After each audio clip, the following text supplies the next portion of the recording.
আসসালামু আলাইকুম এভরিওয়ান, সবাইকে স্বাগতম জানাই আজকের ক্লাসে।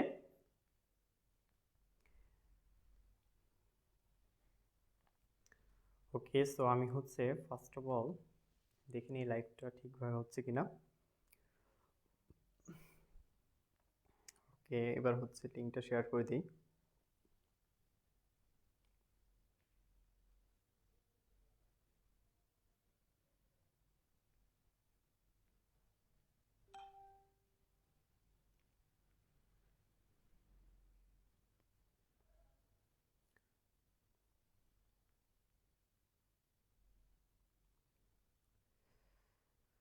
ওকে, মোটামুটি শেয়ার করা শেষ। Third semester all group. Okay, মোটামুটি থার্ড। ওকে,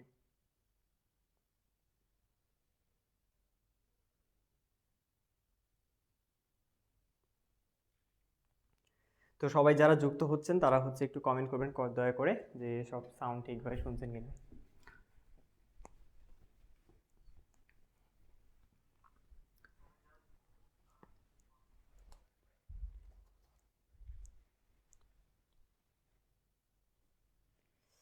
জি, ওয়ালাইকুম আসসালাম ভাইয়া।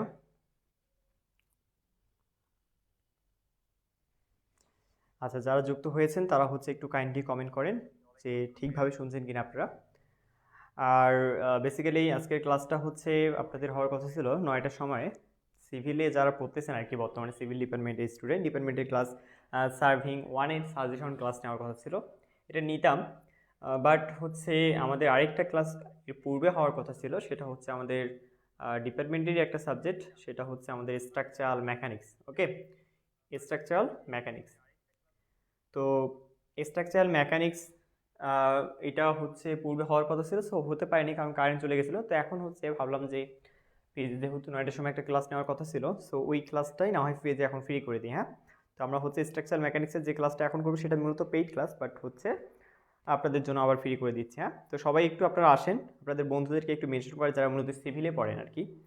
ভাইয়া মেকানিক্সের প্রবলেম কিছু ম্যাথ বলি দেন যেগুলো কনফার্ম আসবে। স্ট্রাকচারাল মেকানিক্সের যেমন আজকে 2টা করাবো, 100% কনফার্ম থাকবে, ঠিক আছে। আর স্ট্রাকচারাল মেকানিক্সের যারা আমার ক্লাস করছেন, যতটুকুই ক্লাস করেন না কেন, 6 অধ্যায় থেকে মেবি আমি ক্লাস শুরু করছিলাম, 6 অধ্যায় থেকে আমি যেগুলো করেছি সেগুলো 100% কমন থাকবে। আমি যা করাবো তা কমন আসবে তা কিন্তু হবে না, ঠিক আছে, ইনশাল্লাহ কমন থাকবে। প্লাস সার্ভিংয়ে আমি যে ম্যাথ করাইছি ওই ম্যাথের মাঝে কমন পাবাই। স্ট্রাকচারাল মেকানিক্সের ক্ষেত্রে 5টা ম্যাথ আসবে, একটা লিখিত কোশ্চিন থাকতে পারে, বা দেখা যায় 6টায় ম্যাথ আসতে পারে। রচনার কথা বলতেছি, রচনার সাধারণত 6টা থাকে, এখন 6টার মাঝে আমাদের দিতে হয় কয়টা, 5টা।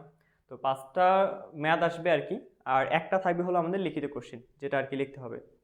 জি, ওয়ালাইকুম আসসালাম মুন্না। যারা বাকিরা দেখতেছেন একটু বাকিরাও কমেন্ট করেন, বাকিরা একটু দ্রুত কমেন্ট করেন। এখানে সিভিলে কারা কারা আছেন একটু কমেন্ট করেন, আপনাদের বন্ধুদেরকে একটু মেনশন করে দেন। আজকে যে আমরা সার্ভিংয়ের পরিবারে স্ট্রাকচার মেকানিক্সের 7ম অধ্যায়, যেটা মোমেন্ট অফ ইনার্শিয়া, এই লেকচারটা আজকে পড়বো আমরা। হ্যাঁ, তো সবাই একটু আপনারা আপনাদের বন্ধুদেরকে একটু মেনশন করেন। সবাই আপনারা যারা সিভিলে পড়েন, বিশেষত সিভিলে যারা পড়েন তারা আপনাদের বন্ধুদেরকে একটু মেনশন করেন। ফ্রি লাইভ ক্লাস করতে পারো, ঠিক আছে। সো এটা ফ্রি ছিল না, কিন্তু এটা কিন্তু পেইড লাইভ ক্লাস, বাট এটা তোমাদেরকে ফ্রি করে দিচ্ছে। আজকের ক্লাসটাও কিন্তু অনেক বেশি ইম্পর্টেন্ট। মোমেন্ট অফ ইনার্শিয়া খুবই একটা ইম্পর্টেন্ট একটা অধ্যায়, অনেকের জন্য এটা খুবই মারাত্মক, মানে কঠিন একটা অধ্যায়, বাট অরিজিনালি এটা কিন্তু অনেক ইজি একটা অধ্যায়, ঠিক আছে।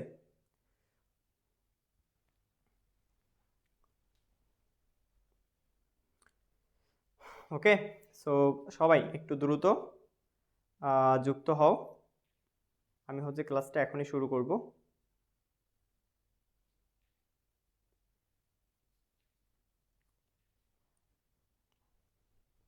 আর আপনারা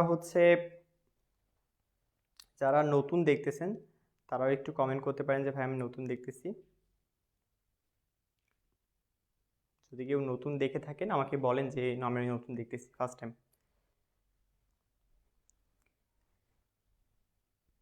industrial electronics free suggestion class চাই। ইন্ডাস্ট্রিয়াল ইলেকট্রনিক্সের ফ্রি সাজেশন ক্লাস হয় না ভাইয়া, ওটা মেবি হবে না। আপনাদের ওটা পেমেন্টের ক্লাস, পেমেন্টে ক্লাস করতে পারবেন। ভাই আজকে ক্লাস কি ফ্রি অ্যাড করব ফ্রেন্ডদের? জি অবশ্যই, আজকের ক্লাস ফ্রি, আপনারা ফ্রেন্ডদেরকে ডেফিনেটলি অ্যাড করতে পারেন, নিয়ে আসেন ফ্রেন্ডদেরকে, ঠিক আছে। সবাই একটু তোমাদের বন্ধুদেরকে নিয়ে আসো, ফ্রি ক্লাস। যদিও এটা কিন্তু পেইড ক্লাস ছিল, হ্যাঁ পেইড, আবার ফ্রি বিকজ দেখা যায় কারেন্ট ছিল না, কারেন্ট না থাকে কিন্তু স্ট্রাকচার মেকানিক্সের ক্লাসটা হতে পারেনি, তার কারণে এই ক্লাসটা আবার কন্টিনিউ আমাকে করতে হচ্ছে। সো 1 মিনিট তোমরা একটু তোমাদের বন্ধুদেরকে শেয়ার করতে থাকো, ক্লাসটা শুরু হবে।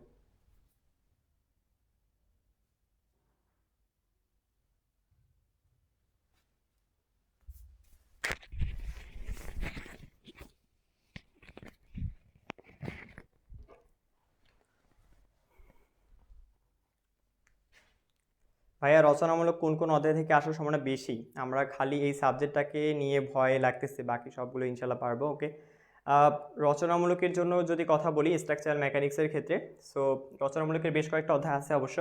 আমি বলতেছি অধ্যায় তো মোট হচ্ছে কয়টা? 9টা না? তো অধ্যায় হচ্ছে 9টা।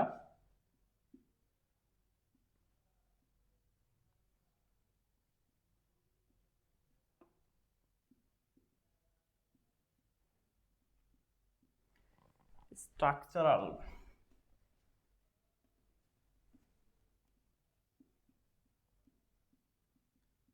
মেকানিক্স, তো অধ্যায় হচ্ছে আমাদের মোট কয়টা? 9টা। তো এই যে 9টা অধ্যায় আছে, তোমরা যদি 9টা অধ্যায় একটু দেখো তোমাদের বইয়ে, সো এই 9টা অধ্যায় কিন্তু সবগুলো অধ্যায় থেকেই যে রচনামূলক কোশ্চেন হবে তা কিন্তু না, ঠিক আছে? সবগুলো অধ্যায় থেকে হবে কিন্তু তা কিন্তু না। আমাদের এই 9টা অধ্যায়ে যেমন প্রথম যে অধ্যায়টা আছে, প্রথম যে অধ্যায়টা সেটা থেকে একটা রচনা থাকবে, প্রথম অধ্যায়। তারপর আপনাদের যে দ্বিতীয় অধ্যায়টা আছে, সেই দ্বিতীয় অধ্যায়টা কিন্তু, একটু ওয়েট করো, দ্বিতীয় অধ্যায়টা কাজ ক্ষমতা শক্তি এতটাও ইম্পর্টেন্ট না রচনামূলক আসার জন্য, সো দ্বিতীয় অধ্যায়টাকে আপনারা স্কিপ করতে পারেন, বাট তৃতীয় অধ্যায়টা আপনাদেরকে পড়তে হবে। কত অধ্যায়? তৃতীয় অধ্যায় থেকে একটা রচনা আসবে। তারপরে আছে হলো চতুর্থ অধ্যায় বলের মুভমেন্ট, খুবই মজার একটা অধ্যায়, বলের মুভমেন্ট। আর হচ্ছে 5 নাম্বার আছে ঘর্ষণ। এই যে দুইটা অধ্যায় আছে, বলের মুভমেন্ট আর হচ্ছে ঘর্ষণ, এই তোমার 4 নাম্বার এবং 5 নাম্বার একটা থেকে থাকবে একটা। তারপরে 6 অধ্যায় থেকে একটা থাকবে, 7 অধ্যায় থেকে একটা থাকবে, যেটা এখন করাচ্ছি। 8 এবং 9, এই 8 এবং 9 থেকে থাকবে। তাহলে দেখো তো মোট কয়টা হলো? 6টা। এই হলো মোট 6টা। তাহলে মোট 6টা রচনামূলক আসবে আপনারা, ঠিক আছে? তাহলে দেখা যাচ্ছে আমরা এখানে শুধু 2টাকে স্কিপ করছি, বাকি সবগুলোকেই এখানে কিন্তু নিয়েছি। মানে মোটামুটি অধ্যায় যেহেতু কম, সো রচনামূলক দেখা যায় যে আমরা প্রত্যেকটা অধ্যায় থেকেই বেছে নিতে পারি, ঠিক আছে? তো যারা দেখতেছেন আর কি, কাইন্ডলি একটু তারা সবাই শেয়ার করে দিলে মেবি ভালো হয়, ঠিক আছে? শেয়ার একটু বেশি করেন, ফ্রি কোর্স পাওয়ার সম্ভাবনা আছে, তো সবাই একটু শেয়ার বেশি করে করো। তো শুরু করি, হ্যাঁ? তো আমরা হচ্ছে মোমেন্ট অফ ইনার্শিয়া করতেছি। তো মোমেন্ট অফ ইনার্শিয়ার ক্ষেত্রে আমরা নামটার যদি কথা বলি, প্রথমত এই নামটা কিন্তু আমরা সবাই হয়তো বা নতুন অনেকের কাছে হতে পারে যে ভাই ইংলিশ নাম নতুন, মোমেন্ট অফ ইনার্শিয়াটা আবার কি জিনিস। কিন্তু কথা হলো যে এটা তোমরা অনেক আগে থেকেই শুনছো বা অনেক আগে থেকেই পড়ছো এই মোমেন্ট অফ ইনার্শিয়া। আমি যদি বাংলা অর্থটা বলি, সেটা হলো জড়তার ভ্রামক। শুনছো না সবাই? তো জড়তার ভ্রামক কে শুনে নেই? সবাই শুনছে, জড়তার ভ্রামক, এই কথাটা সবাই শুনছেন। তো জড়তার ভ্রামক মূলত আমাদের দুইভাবে হতে পারে, একটা হচ্ছে ক্ষেত্রফল, আরেকটা হচ্ছে আমাদের ভর। ক্ষেত্রফল থেকে একটা হতে পারে, একটা কোথা থেকে হতে পারে? ভর থেকে হতে পারে। সো এই যে ভরটা মূলত জড়তার ভ্রামকের কথাটা বললাম, এটা হয়তো অনেকে মনে নাই বা ভুলে গিয়েছেন আর কি, ফিজিক্সে অনেকদিন আগে পড়ছিলেন। তো সহজভাবে যদি বলতে যাই, বাসে আপনারা চলাচল করছেন, যদি বাসে কখনো দাঁড়িয়ে যান এবং বাসটা যদি খুব স্পিডে যায়, হঠাৎ করে যদি ব্রেক মারে, তাহলে আপনার পিছনে যান। কেন যান? কারণ হচ্ছে বাস যখন চলে আপনিও বাসের উপরে আছেন, তার মানে আপনিও গতিশীল। বাস যখনই ব্রেক মারে তখন কিন্তু আপনি আর ব্রেক মারতেছেন না, আপনি কিন্তু গতিশীল অবস্থায় যাচ্ছেন। দ্যাটস ওয়াই আপনি কি হয়, বাস যখন হঠাৎ করে গতিশীল হয় তখন আপনি পিছনে যান। হঠাৎ করে মনে করে এভাবে গেল, তখন আপনি পিছনে গেলেন, দ্যাট মিনস আপনি স্থির থাকতেই যাচ্ছেন, আপনি স্থির আছেন, স্থির থাকতে যাচ্ছেন, কিন্তু বাস গতিশীল। আবার যখন বাস ব্রেক মারবে তখন কিন্তু আপনি গতিশীল হতে যাচ্ছেন। তাহলে দেখা যায় এরকম করে মুখ থুবড়ে পড়তেছি। তাহলে এটাই হচ্ছে আমাদের জড়তার ভ্রামক। আর এই যে ভরটা যেটা দেখতেছো, এই যে ভর, মনে করো কোনো একটা ট্রাক আছে আমার কাছে, কোনো একটা কি আছে, একটা ট্রাক আছে। এই যে ট্রাক আছে, এই ট্রাকের যে গতিটা, বা আমি যদি একে ধাক্কা মারি, একটু মনে করো ধাক্কা মারলাম আর কি, আমি একে কি মারলাম? ধাক্কা মারলাম। তো দেখা যায় একটু সে দূরত্ব অতিক্রম করবে, একটু সে দূরত্ব অতিক্রম করবে, মানে এ আছে স্থির, এ আছে কিসে? স্থির আছে। তাহলে এ কিসে লাভ করবে? যদি একটু ধাক্কা দেয় তাহলে এ গতিতে লাভ করবে আর কি, মানে গতিশক্তি পাবে, স্থির থেকে গতি হবে। কিন্তু আমি যদি এর উপর 100 টন বল প্রয়োগ করি, আমি যদি এর উপর 100 টন বল প্রয়োগ করি, সো এবার আমি একে যতই ধাক্কা মারি না কেন, ওই স্থির স্থির থাকার চেষ্টা করবে। তার মানে যত বেশি ভর হবে তার জড়তার ভ্রামকটা তত বেশি, অর্থাৎ স্থিতিশীলতা থাকার অবস্থাটা তত বেশি হবে। কোনো একটা বস্তু যখন স্থির থাকে, সেই স্থির থাকতেই চায়, যখন সে গতিশীল থাকতেই চায়, তখনই সেটাকে মূলত বলা হচ্ছে জড়তার ভ্রামক, এবং সেটাকে আমরা বলে থাকি ইংলিশে মোমেন্ট অফ ইনার্শিয়া। তো এটা আমাদের মূলত ভরের কারণে, যে ভর যদি বেশি হয় জড়তার ভ্রামক বেশি হবে, ভর কম হলে জড়তার ভ্রামক কম হবে। এটা ভরের ক্ষেত্রে বিষয়টা আমরা ফিজিক্সে ব্যবহার করে থাকি বেশি, তবে আমাদের এখন এটার প্রয়োজন হবে না। আমরা মূলত পড়বো হচ্ছে ক্ষেত্রফল সংক্রান্ত বিষয় নিয়ে। কি বিষয় নিয়ে পড়বো আমরা? ক্ষেত্রফল সংক্রান্ত বিষয় নিয়ে। ভাইয়া সার্ভিং ওয়ানের ক্লাস হওয়ার কথা ছিল, সার্ভিং ওয়ানের, বাট আমরা স্ট্রাকচার মেকানিক্সের ক্লাসটা করি, এটাও ইম্পর্টেন্ট ক্লাস, সপ্তম অধ্যায়ের। এটা ফ্রিতে আমি দিচ্ছি, যদিও এটা পেইড ছিল। আমাদের এই ক্লাসটা হওয়ার কথা ছিল 7টায়, আমরা শুরু করতে পারিনি, 8টায় শুরু করছি, আবার 8টায় কারেন্টও ওই সময় চলে গিয়েছে। তো আমি 8টায় আসলে এই স্ট্রাকচার মেকানিক্সের সপ্তম অধ্যায়টা করতে পারিনি। সো দ্যাটস ওয়াই ভাবলাম যে আপনাদের যেহেতু 9টায় সার্ভিংয়ের কথা বলছি, তো সার্ভিংয়ের পরিবর্তে স্ট্রাকচারাল ক্লাসটাই নেই, কারণ এটাও ওই সার্ভিংয়ের তুলনায় কম কিছু না। ঠিক আছে, সপ্তম অধ্যায় থেকে যেহেতু কোশ্চিন 100% থাকবে, রচনা থাকবে, ঠিক আছে। সো আপনারা এই ক্লাসটাও করে, এটা আপনাদের জন্য একটা হেল্পফুল হবে, ঠিক আছে, সার্ভিংয়ের চেয়ে। তো সার্ভিংয়ের ক্লাস না হয় আমরা অন্য আরেকদিন করবো, ওকে। তো সবাই যারা দেখতেছো সবাই হচ্ছে এখন একটু স্ট্রাকচারাল মেকানিক্সের ক্লাসগুলো দেখো। আচ্ছা, তাহলে আমরা ভাইয়া এইটা বুঝলাম, এখন আমাদের একটু ক্ষেত্রফলটা একটু বুঝাই দেন যে ক্ষেত্রফল নিয়ে আমাদের কি কোশ্চিন হতে পারে। ক্ষেত্রফল নিয়ে যে আমাদের কোশ্চিনটা হবে সেটা হলো যে একটা আমাদের বস্তু হতে পারে বা যে কোনো কিছু হতে পারে, সেটা ত্রিভুজাকৃতির হতে পারে, সেটা আবার ওখানে আমাদের বলে দেয় যে আয়তাকৃতির হতে পারে। তাহলে এই আয়তাকৃতির মোমেন্ট অফ ইনার্শিয়া কত, মোমেন্ট অফ ইনার্শিয়া কত, বা হচ্ছে ত্রিভুজের মোমেন্ট অফ ইনার্শিয়া কত। তো ওইগুলোর ক্ষেত্রে আমাদের মূলত এই ক্ষেত্রফলটাকে ব্যবহার করতে হয়। যেমন আমাদের বইয়ে কোশ্চিন আছে সুন্দর সুন্দর, তোমাদের দাগাই দিছি সেদিন সাজেশনটা। তো সাজেশনে বলছিলাম কি যে আয়তক্ষেত্রে মোমেন্ট অফ ইনার্শিয়া 100% আসবে, বা এইটা না আসলে ত্রিভুজের মোমেন্ট অফ ইনার্শিয়া এটা রচনায় 100% থাকবে, ঠিক আছে। এই কথাগুলো কিন্তু বলছিলাম। তো ওই কোশ্চেনগুলো যখন আমি সলভ করতে যাব, যে আয়তক্ষেত্রে মোমেন্ট অফ ইনার্শিয়া বা ত্রিভুজের মোমেন্ট অফ ইনার্শিয়া, এই মোমেন্ট অফ ইনার্শিয়া বের করার একটা ফর্মুলা আছে। কি আছে? একটা ফর্মুলা আছে। ফর্মুলাটা আমি এখানে লিখে দিই যে জড়তার ভ্রামক বের করার সূত্র। এই যে সূত্রটা হইতেছে, আমি যদি এখানে লিখি প্রথমে হয়তো কিছু বুঝবা না, একটু পরে বুঝতে পারবা। এইটা হলো এটা সূত্রটা। এটা কি হলো? কিছু বুঝলাম না, বোঝার দরকার নেই, শুধু দেখো যে এটা একটা সূত্র। ক্লিয়ার? জি ভাইয়া, বুঝলাম যে এটা একটা সূত্র। তাহলে আমরা এখন ট্রাই করব যে এই ক্ষেত্রফল থেকে এই সূত্রটাকে তৈরি করার। কি বললাম?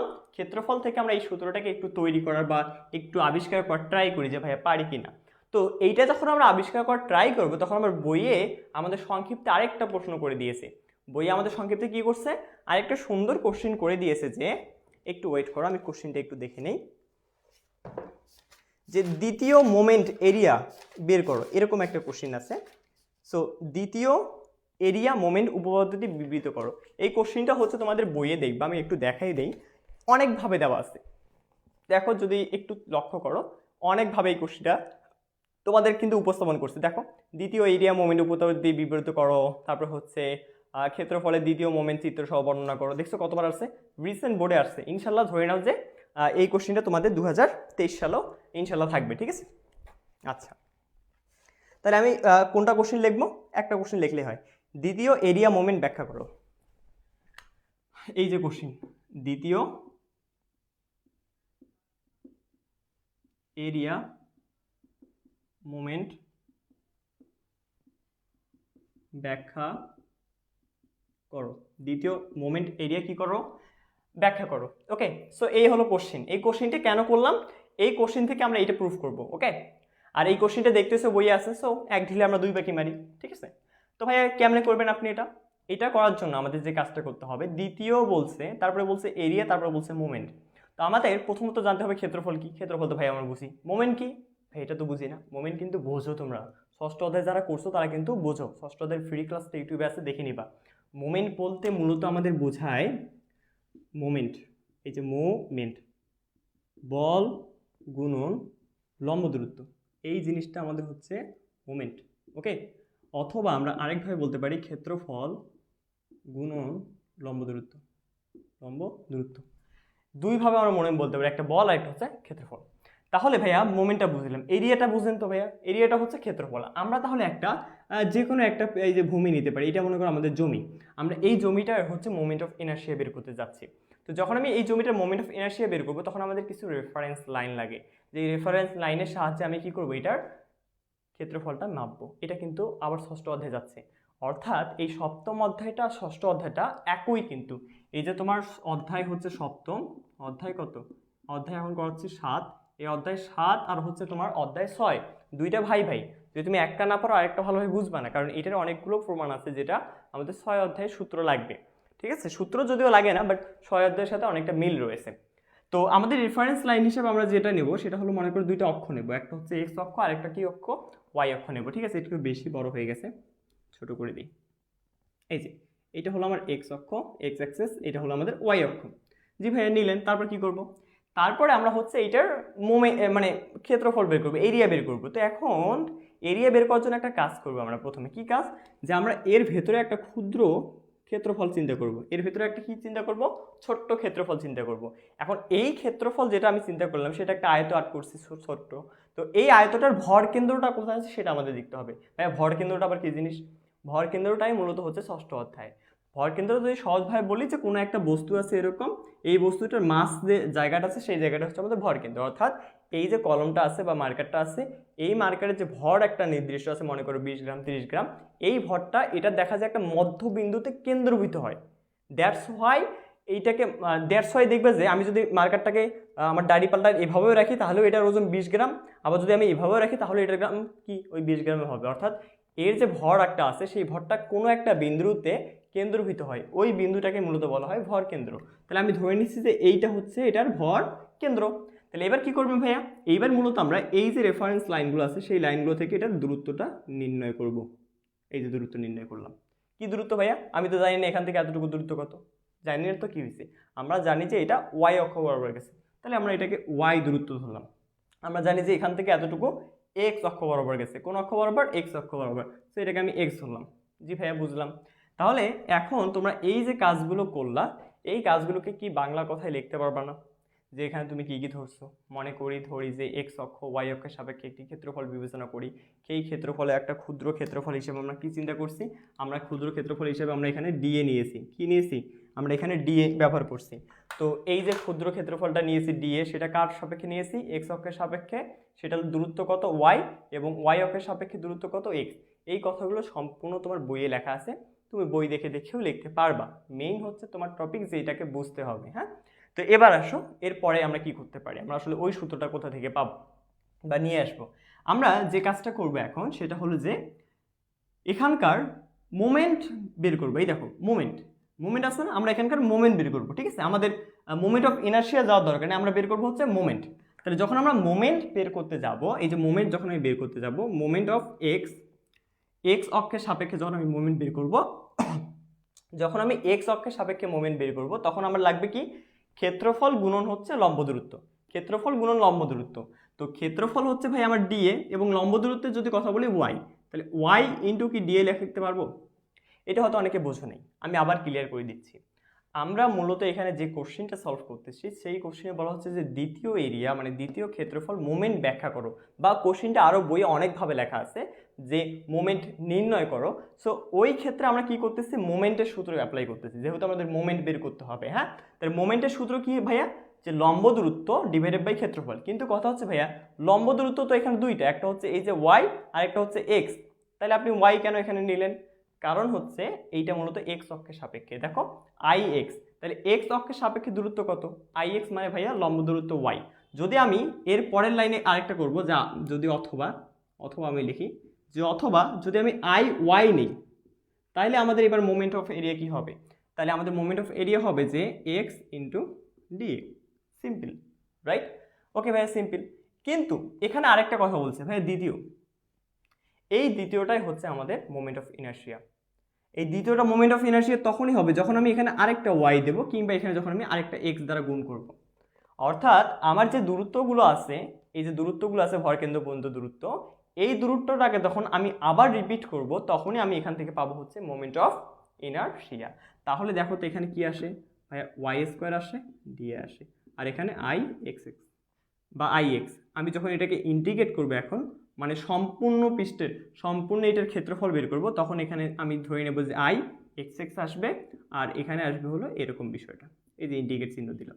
ভাই এখানে আই এক্স এক্স কেন আসলো? তোমরা পর্যায়ক্রমিক অন্তরীকরণ পড়ছো, যদি পর্যায়ক্রমিক অন্তরীকরণ পড়ো তাহলে এটা বুঝতে পারবা, আর যদি না বুঝো এটা মুখস্থ করে রাখো যে আই এক্স এক্স। এটা আমি নিজেই ক্লাস নিয়েছিলাম, ঠিক আছে? যারা ক্লাস করছো ভালো, না করলে নাই, একটু মুখস্থ করলেই হয়ে যাচ্ছে। আর এখানে কি হবে, এখানেও সেম কাহিনী, I y x square d A. তাহলে আমি সম্পূর্ণটার ক্ষেত্রফল চাচ্ছি, তাহলে I y y integration x square d. তাহলে এটা কি হলো ভাইয়া, এইটাই হলো আমাদের মোমেন্ট অফ ইনারশিয়া। এইটাই হচ্ছে আমাদের মোমেন্ট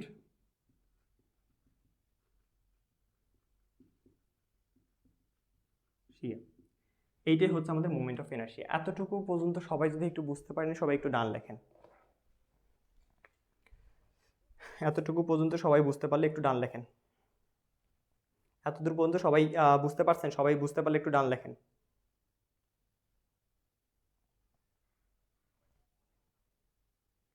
এতদূর পর্যন্ত সবাই ঠিকভাবে বুঝতে পারলে একটু ডান লেখেন দ্রুত।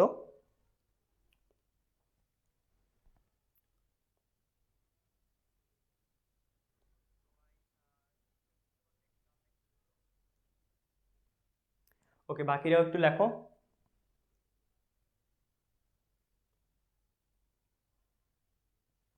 আচ্ছা, এরপর আমরা যেটা করব সেটা হচ্ছে যে এই যে সূত্রটা তো আমরা প্রমাণ করে ফেললাম নাকি, সূত্রটা আমরা মোটামুটি প্রমাণ করে ফেললাম। এখন আমাদের বাংলায় একটা সুন্দর সংজ্ঞা আসতে পারে যে মোমেন্ট অফ ইনার্শিয়া কাকে বলে। মোমেন্ট অফ ইনার্শিয়া কাকে বলে, তখন সংজ্ঞাটা বই দেখে দেখে অনেকে ভয় খাবা, বাট তুমি যদি একটু বোঝার চেষ্টা করো তুমি এখান থেকে সংজ্ঞাটা দিতে পারবা।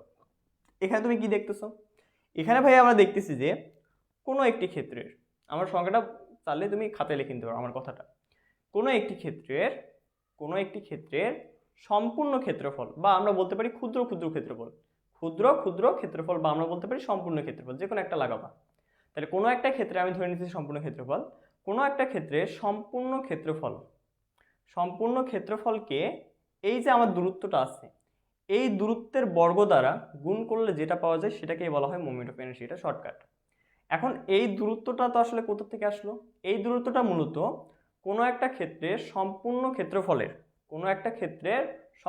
ক্ষেত্রফলের, কোনো একটি নির্দিষ্ট অক্ষ বা বিন্দু হতে এর ভর কেন্দ্র পর্যন্ত যে দূরত্ব আছে সেই দূরত্বের এই যে বর্গ, একেই বলা হয় মূলত মোমেন্ট অফ ইনার্শিয়া। বইয়ে দেখো এইভাবে সংজ্ঞাটা লেখা আছে। তাহলে কোনো একটি ক্ষেত্রের সম্পূর্ণ ক্ষেত্রফল কোনো অক্ষ বা বিন্দু হতে ওর ভর কেন্দ্র পর্যন্ত যে দূরত্ব আছে সেই দূরত্ব দ্বারা গুণ করলে, সেই দূরত্বের বর্গ দ্বারা গুণ করলে যেটা পাওয়া যায় সেটাকে বলা হয় মোমেন্ট অফ ইনার্শিয়া। ঠিক আছে, আবারও বলতেছি, বিভ্রান্ত হওয়ার কিচ্ছু নেই এখানে। তুমি দেখে দেখে বলো যে কোনো একটি ক্ষেত্রের ক্ষুদ্র ক্ষুদ্র ক্ষেত্রফলকে বলতে পারো, কোনো একটা ক্ষেত্রে ক্ষুদ্র ক্ষুদ্র ক্ষেত্রফলকে এর ভরকেন্দ্র হতে ওই অক্ষ পর্যন্ত বা ওই বিন্দু পর্যন্ত যে দূরত্ব আছে তার বর্গের গুণফলকে মোমেন্ট অফ ইনার্শিয়া বলে। দেখো আমি প্রত্যেকবার কিন্তু সংজ্ঞাটা দিয়েছি, বাট প্রত্যেকবার আমার সংজ্ঞাটা কিন্তু একই হয়নি, বিকজ আমি সংজ্ঞা মুখস্থ করে আসিনি আপনাদের মতো। আমি সংজ্ঞা এখান থেকে দেখে দেখে বলতেছি, যার কারণে আমার এক একবার সংজ্ঞা এক এক রকম আসতেছে, কিন্তু আমার পয়েন্টগুলো কিন্তু ঠিক ছিল। কি পয়েন্ট ছিল ভাইয়া? একটা ক্ষেত্রফল উল্লেখ করছি আমি, তারপরে কি উল্লেখ করছেন, ক্ষেত্রফল থেকে আমি এই যে রেফারেন্স লাইন সেই লাইনটা উল্লেখ করছি বা অক্ষটা উল্লেখ করছি।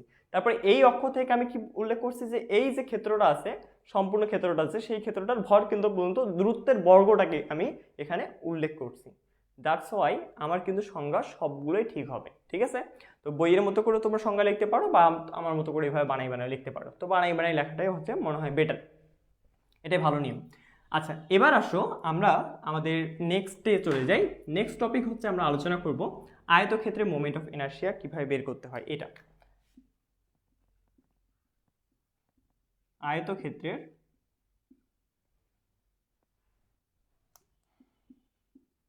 মোমেন্ট অফ ইনার্শিয়া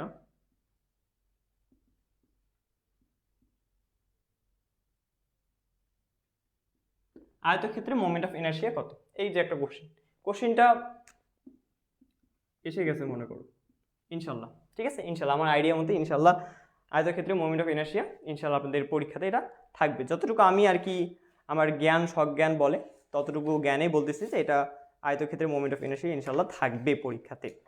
আর ষষ্ঠ অধ্যায়ে যারা করছেন তাদের তো আর কোনো কথা বলতে হবে না, ষষ্ঠ অধ্যায়টা ভালো করে পড়বেন অবশ্যই। ঠিক আছে, তাহলে আর কোনো কথা নাই আমার এখানে। আচ্ছা, আমরা তাহলে এই যে আয়তক্ষেত্রটা আছে, যদি আমরা আয়তক্ষেত্রটাকে প্রুফ করতে চাই তাহলে আমাদের কি করতে হবে? আমাদের যে কাজটা করতে হবে, আমরা হচ্ছে এই আয়তক্ষেত্রের ক্ষেত্রে আমরা একটা আয়ত আর্ট করে নেব। আমরা কি করে নেব? একটা আয়ত অঙ্কন করে নেব। দেখো, অঙ্কন করার কিছু স্টাইল আছে, সেই স্টাইলটা একটু মেনটেন করতে হবে, তাহলে কিন্তু খুব সহজে এটা আমরা সলভ করতে পারবো। দেখো, এইটা একটা হচ্ছে আয়ত, তোমরা এইভাবে খাতা অ্যাড করবা, আয়ত অ্যাড করলা না? এবার আয়তটার ভর কিন্তু তুমি জানতেছো যে এখানে, মানে ঠিক মাঝ বরাবর। এবার তুমি এখানে একটা রেফারেন্স লাইন টানবা, এখানে একটা, এখানে একটা।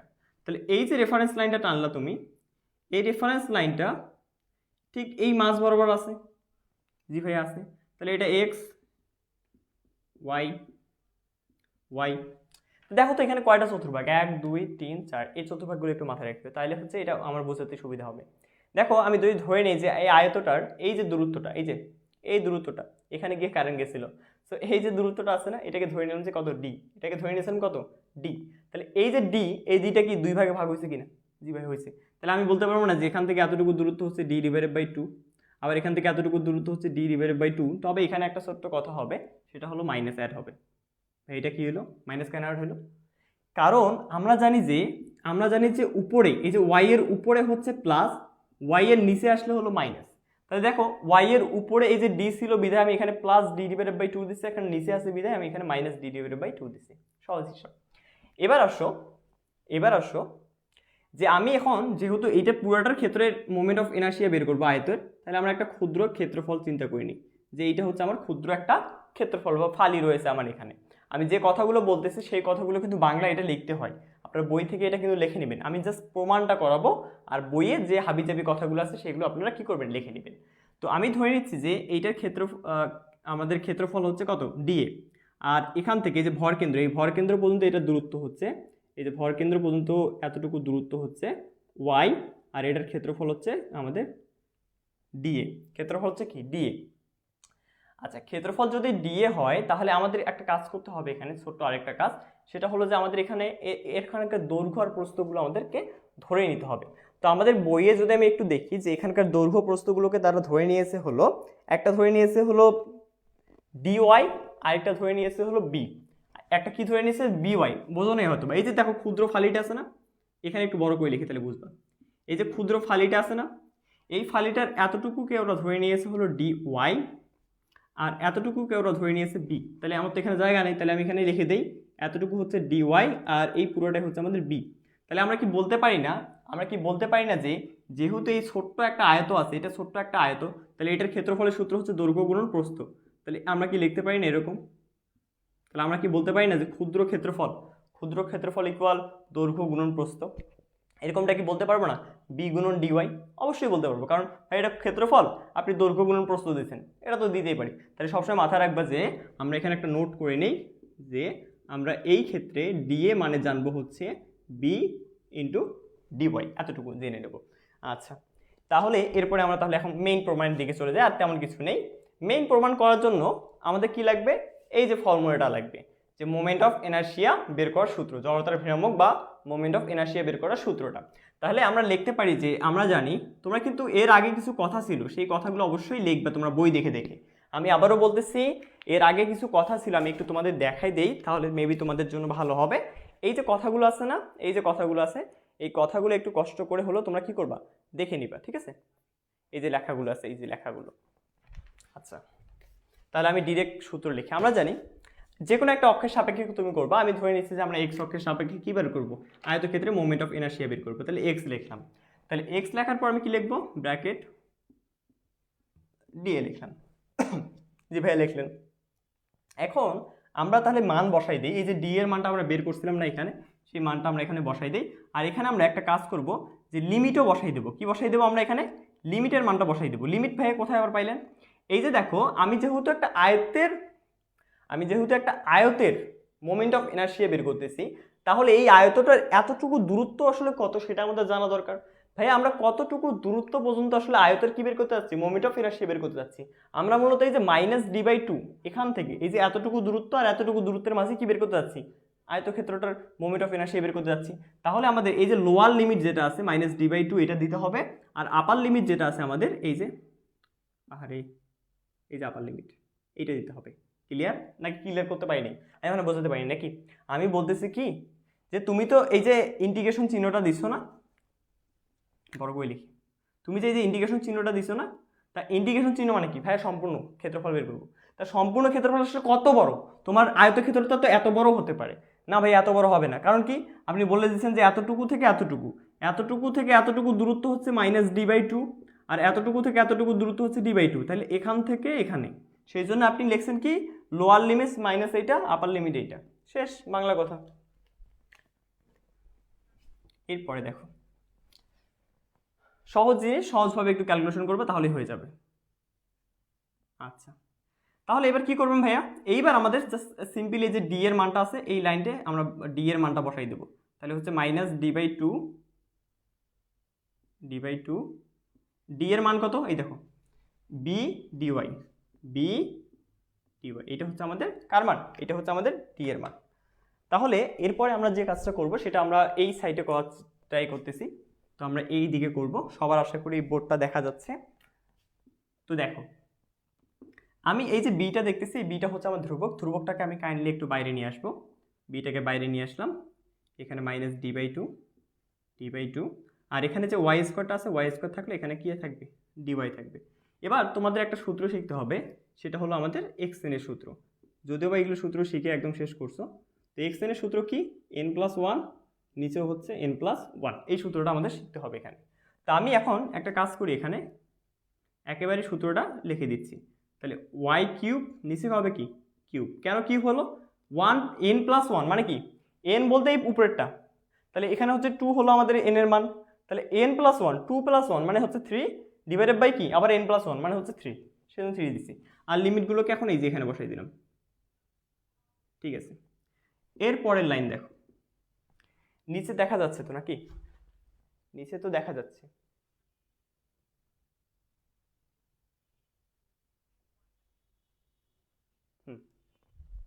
তো এর পরের লাইনটা দেখো, এর পরের লাইনটা আমরা ঠিক এভাবে করতে পারি যে বি যা আছে বি এর জায়গায় থাক, আমরা এই যে ওয়াইটা আছে না, এই ওয়াই এর জায়গায় আমরা মানগুলো একটু বসাই দিই।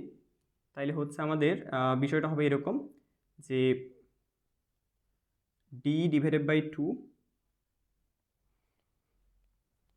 তারপর হচ্ছে কিউব 3, মাইনাস হবে -d/2, তার উপর কিউব ডিভাইডেড বাই কত? 3। এইটা হচ্ছে আমাদের মোটামুটি একটা রেজাল্ট, তাই না ভাই? কি করলেন বুঝি নাই। দেখো আমরা তো লিমিটের মানগুলো জানি যে এখানে বসবে, তাহলে আমি প্রথমে এইটা বসাই দিলাম, d/2 তার উপর কিউব হলো, এটা একটা জিনিস। তারপর সূত্রের একটা মাইনাস হয়, মাইনাস দিলাম। তারপর এই যে লোয়ার লিমিটটা এই জায়গায় বসাই দিলাম। কারো আপত্তি আছে? আপত্তি থাকার কথা না। তাহলে আমরা এখন এই সাইডটা একটু ক্লিন করব, এই সাইডটা ক্লিন করে এই দিকে লেখার ট্রাই করব। দেখো তো এখন এখানে আসলো বি, আমি যদি একটু লসাগু টসাগু করি, তো লসাগু টসাগু করলে দেখা যায় যে নিচে থাকবে হলো 3, নিচে থাকবে হলো কত? 3। আর উপরে যদি আমি তাকাই একটু, উপরে আমার থাকতেছে হলো ডি কিউব বাই হচ্ছে কত? 8, এটা থাকতেছে না? আমার থাকতেছে d3/8। তারপরে দেখো এই যে মাইনাস আছে না, এই মাইনাস আর উপরের মাইনাস, এই মাইনাসে মাইনাসে আমরা কিন্তু প্লাস দিতে পারি, রাইট? মাইনাসে মাইনাসে কি দিতে পারি? প্লাস দিতে পারি। আচ্ছা এখানে মাইনাসে মাইনাসে যদি প্লাস হয়, একেবারে লসাগুটা করতেছি, তোমরা বুঝতেছো তো আমি এখানে লসাগু করতেছি ডিরেক্ট। তাহলে আমি মাইনাসে মাইনাসে প্লাস দিলাম, তাহলে d³ দিলাম, এখানে 8 দিলাম। দেখো তো এতদূর কে বোঝো নাই? এতদূর আশা করি সবাই বুঝতে পারছেন। কথা দিছিলেন কিন্তু ভাইয়া, কি কথা দিছিলাম রে? কথা দিছিলাম সার্ভিং 1-এর সাজেশন ক্লাস হবে, বাট আপনাদের তো আমি বলছিলাম আপনারা দেরি করে আসলেন, বললাম যে সার্ভিং 1 ক্লাসের পরিবর্তে এখন হচ্ছে আমাদের স্ট্রাকচারাল মেকানিক্স ক্লাস হচ্ছে। ঠিক আছে, এতে সমস্যা কি? এতে তো কারোর কোনো সমস্যা হওয়ার কথা না। ওকে,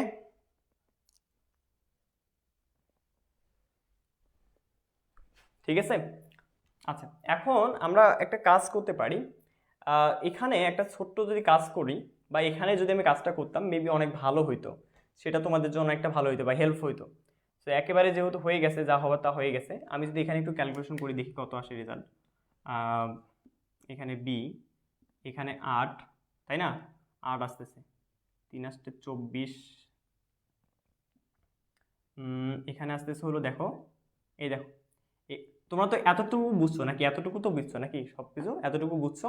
এই যে এখান থেকে ডিরেক্ট এখানে আসছি, এখন যেটা করতেছি আমি সেটা হলো উপরে আবার লসাগু করতেছি। তাহলে উপরে লসাগু করলে হলো 8, আর এখানে ডি কিউব আর ডি কিউব দুইটাকে যোগ করলে হয় কত, 2d কিউব। কারণ দুইটা কেন হবে ভাই, এইটার সাথে এটা কি আছে, প্লাস আছে, লসাগু গসাগু তো আর এখন শিখাবো না। তাহলে 2d কিউব হলো, আর নিচে আসবে হলো 3। তাহলে এইটার সাথে এটা কাটাকাটি করলে হলো 4। তাহলে বি ইন্টু এই যে তোমার ডি কিউব আর এই যে 4, এই বড় ভাগটা আছে না, ভালো করে দেখো, এই বড় ভাগটাকে গুণ করলাম, তাহলে কি হবে 1/3 হবে। এইটা কে বোঝেন নাই দেখেন, এখান থেকে আবার বুঝাই। প্রথমত আমি হচ্ছে লিমিটের মানগুলো এই যে বসাই দিছি, লিমিটের মান বসাই দাও তো জানো, ওয়াই এর জায়গায় এইটা বসবে, তারপরে মাইনাস সূত্র, তারপরে আবার ওয়াই এর জায়গায় এইটা বসবে, বসাইলেন ভাইয়া। তারপর কি করছেন, তারপর এই যে 3 আর 3 লসাগু করলে কত হয় ভাইয়া, 3 হয়, 3 নিছি। তারপর কি হয়েছে, তারপর 3 এর উপর কিউব, ডি এর উপর কিউব মানে ডি কিউব, তারপরে 2 এর উপর কিউব মানে 8, তারপরে প্লাস কই থেকে আসলো, এই মাইনাস আর মাইনাস গুণ করে হচ্ছে প্লাস। তারপরে দেখো ডি এর উপর কিউব, 2 এর উপর কিউব, ডি এর উপর কিউব, 2 এর উপর কিউব দিলে 8। তারপরে যেটা করছি, তারপরে লাইনে এই 8 আর 8 লসাগু করলে হয় কত, 8। তাহলে 8 আর 8 লসাগু করলে 8, আর উপরে ডি কিউব আর ডি কিউব যোগ করলে হয় 2d কিউব। তাহলে 2 আর 8 কাটাকাটি করলে হয় 4। তাহলে ডি কিউব ডিভাইডেড বাই 4 যেটা আছে সেটাকে আমি এখানে লিখছি, ডি কিউব ডিভাইডেড বাই 4 লিখছি এখানে। আর এই যে ভাগটা আছে, এই যে ভাগ চিহ্নটা দেখতেছো বড়, সেটাকে গুণ করছি, তাহলে 1/3 হয়। তাহলে এখন দেখো আমাদের অ্যান্সারটা আমরা পেয়ে গেছি। ফাইনালি যেটা অ্যান্সারটা সেটা হলো আমাদের b d cube divided by হচ্ছে 12। এটা হচ্ছে অ্যান্সার। তো সবাই হয়ে গেলে একটু ডান লেখো, খুবই মজার একটা প্রমাণ, ঠিক আছে, এবং খুবই ইজি একটা প্রমাণ। তো সবাই একটু ডান লিখে ফেলো, সবাই একটু ডান লিখে ফেলো। আবার আসলেন আপু, এত দেরি করে এসে বললেন যে আবার বুঝাই দেন। আসলে দেরি করে যদি আসো আপু কোনো সমস্যা নেই, এটা যদি না বুঝতে পারো তুমি তবুও ডান লেখো, এরপরে আরেকটা বড় করাবো, ওইটা করলে আরো ভালোভাবে বুঝবা। আর ভিডিও তো রেকর্ড থাকবেই, কোনো সমস্যা নেই আশা করি। তো সবাই যদি, যারা ক্লাস দেখছেন তারা যদি এটা বুঝেন তাহলে সবাই একটু ডান লেখেন।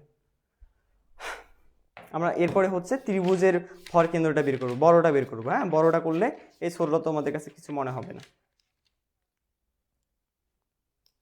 খুবই ইজি তাই না? এগুলো যারা ক্যালকুলাস করছেন বুঝছেন তাদের কাছে কিছুই না, কিন্তু যারা ক্যালকুলাসে ফাঁকিবাজি করছেন তারা হচ্ছে এখানে ধোকা খাবেন। আর যারা এই যে আমার ক্যালকুলাস ক্লাস করেননি, হ্যাঁ, তাদের কথাও যদি বলি তারাও হচ্ছে বাস খাচ্ছেন এখন, ঠিক আছে। সো এগুলো একটু মাথায় রাখার জন্য আপনারা হচ্ছে এগুলো নোট করে রাখবেন, ঠিক আছে।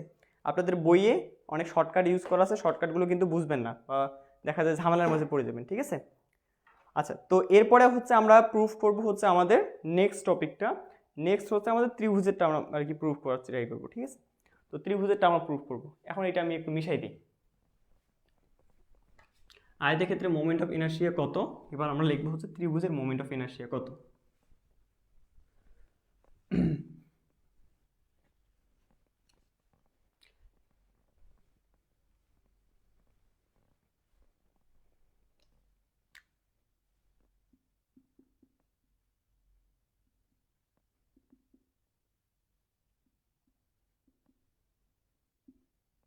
ত্রিভুজের মোমেন্ট অফ ইনার্শিয়া কত, ওকে। সো কী করতে হবে, বড় ভাই ত্রিভুজ অঙ্কন করতে হবে। তো ত্রিভুজ অঙ্কন কীভাবে করবেন, এই যে এইভাবে ত্রিভুজ অঙ্কন করবে সাদা মাথায়। তো বইও হচ্ছে ওরা ওভাবেই ত্রিভুজ অঙ্কন করছে।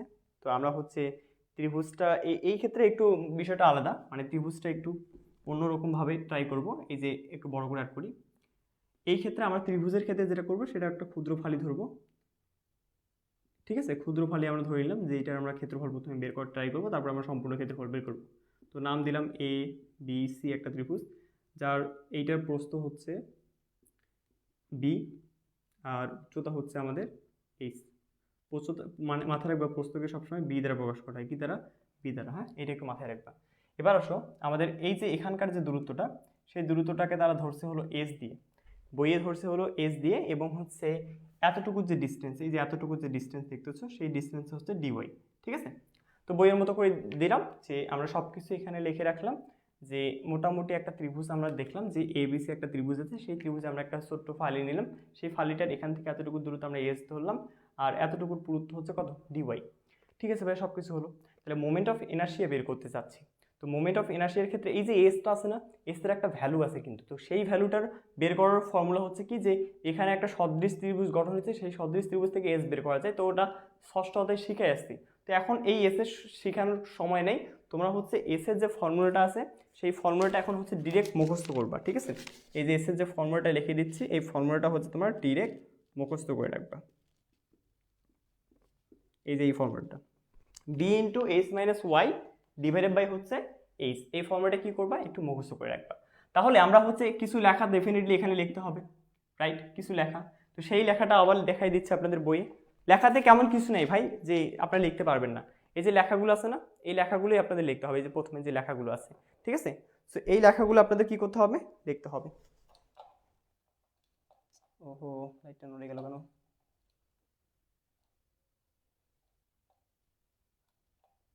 আচ্ছা, তাহলে আমরা হচ্ছে মোমেন্ট অফ ইনার্শিয়া তার সূত্রটা লিখি আমরা। হ্যাঁ, তাহলে আমরা জানি,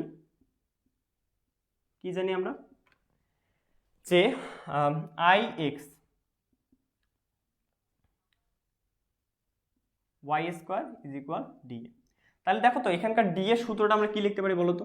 আমি যদি এখানে নোট আবার লিখে দিই, ভাই ডি এ ইজ ইকুয়াল লেখা যায় এই যে দূরত্ব আছে না, দৈর্ঘ্য গুণন এই যে প্রস্থ ডিওয়াই। কি ঠিক বললাম না ভুল বললাম? হ্যাঁ ভাইয়া ঠিকই তো বলছেন, যে ডি এর মান হচ্ছে এখানে এস, এখানে হচ্ছে ডিওয়াই, এটা গুণ করছেন। তাহলে আমরা এখন আবার একই কাজ করতে পারি না? কি কাজ, যে এখানে ডি এর মানটা আমরা বসাই দিতে পারি না? অবশ্যই, কিন্তু আমরা এখন ডি এর মানটা এখানে অ্যাপ্লাই করে দিতে পারি। তাহলে যদি আমরা ডি এর মানটা অ্যাপ্লাই করে দেই, তাহলে আমাদের এখানে লিমিটটা আসলে কত হওয়া উচিত, লিমিটটা আমরা কত হওয়া উচিত? দেখো আমাদের এখানে কিন্তু আগের যে দূরত্বটা ছিল, আগে আমরা যদি এই যে এইটার ক্ষেত্রে চিন্তা করি, আয়তক্ষেত্রের কথা চিন্তা করি, তখন কিন্তু এই দূরত্বটা দুই ভাগে ভাগ হয়ে গেছিল। একটা ছিল এই যে ডি ডিভাইডেড বাই টু, আর একটা ছিল এই যে d divided by two. But এখানে কিন্তু দূরত্ব দেখো তো কোনো ভাগাভাগি হয়েছে? এখানে টোটাল কিন্তু এইচ আছে, ভাগাভাগি হয়নি। তার মানে জিরো থেকে, এটা হচ্ছে জিরো লেভেল, তাই না? কোনো কিছু যখন তুমি এই যে এইটা চিন্তা করো, এই পয়েন্ট কি জিরো পয়েন্ট না? তারপরে উপরে ওঠে 1 2 3 4, এটা হচ্ছে তোমার জিরো। তাহলে জিরো থেকে শুরু করে তুমি এইচ পর্যন্ত যে দূরত্ব পাচ্ছ সেটা হচ্ছে তোমার ত্রিভুজের দূরত্ব। তাহলে আমার লোয়ার লিমিট হচ্ছে জিরো, আর আপার লিমিট হবে আমার এইচ। এই জিনিসটা একটু মাথায় রাখবা। ঠিক আছে ভাই, আমরা বুঝলাম যে আপনি আপার লিমিট লোয়ার লিমিট দিয়ে দিলেন। আচ্ছা, এখন আমাদের যে কাজ করতে হবে, next line, lower limit upper limit y square, আর ডি এর মান হচ্ছে কি s into d y, s into কি ডিওয়াই দিয়ে দিলাম।